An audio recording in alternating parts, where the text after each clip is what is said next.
наврӯз яке аз ҷашнҳои қадимтарини халқи тоҷик маҳсуб ёфта, аз қадимулайём онро бо риояи ҳама суннату аънаноти некаш миллати мо бо шукӯҳу шаомати хоса ҷашн мегиранд. Дар ноҳияи Қубодиён аз ҷониби Кумитаи иҷроияи Ҳизби халқии демократии Тоҷикистон дар ноҳия чорабинии бошукӯҳи фарҳангӣ доир гардид, ки дар он доираи васеъи сокинон бо рӯҳу илҳоми болида ҷамъ омада аз наврӯзи хуҷастапай истиқбол намуданд. Меҳмонону иштирокдорон нахуст аз дастранҷи ҳунармандони чирадасти ноҳия, ки дар намоишгоҳи имрӯза ҳунарҳои мардумӣ аз қабили чакан, атласу адрас, нақшу нигорҳои миллӣ, тоқидӯзӣ, пешниҳоди ҳар гуна таоми миллӣ буд, дидан карда ба ҳунару маҳорати баланди онҳо баҳои муносиб гузоштанд. Боиси зикр аст, ки сокинони ноҳияи Қубодиён дар ҳама самтҳои хоҷагии халқи мамлакат ба дастовардҳои назаррас ноил гашта баҳри рушду пешрафти диёр саҳми муносиб доранд. Дар ин баробар дар ин ноҳия ба хотири рушди ҳунарҳои мардумӣ диққати махсус зоҳир гардида, ҳунару ҳунармандӣ дар ин минтақаи вилояти Хатлон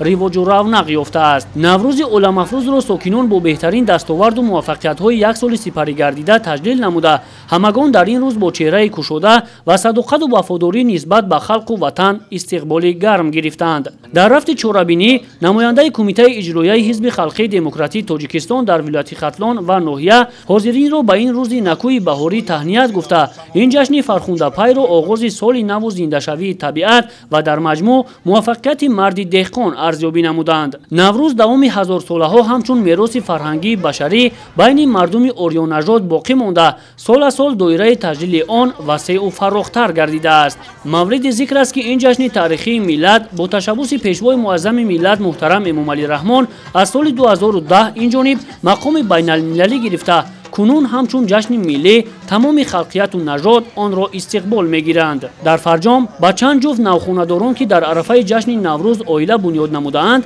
аз ҷониби бахши сабти асноди ҳолати шаҳрвандии ноҳия шаҳодатномаҳои ақди никоҳ тақдим карда шуд.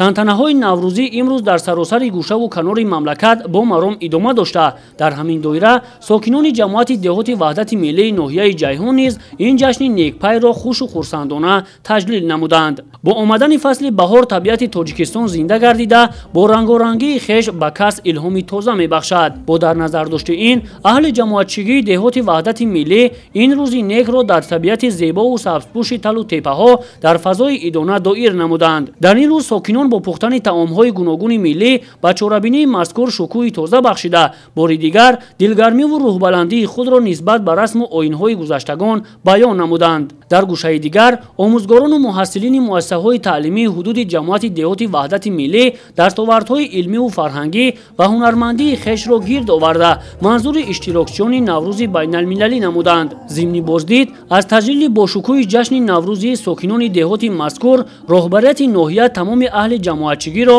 бо ин рӯзи фараҳбахш муборакбод гуфта, дар фаъолияти минбаъдаи сокинон дар ҳама самтҳо барору комёбиҳои беназир таманно намуданд. Ҳамчунин ба хотири шод намудани қишри ниёзманди ҷомеа аз ҷониби масъулин ба як қатор наврасон тӯҳфаҳои идона тақдим карда шуд.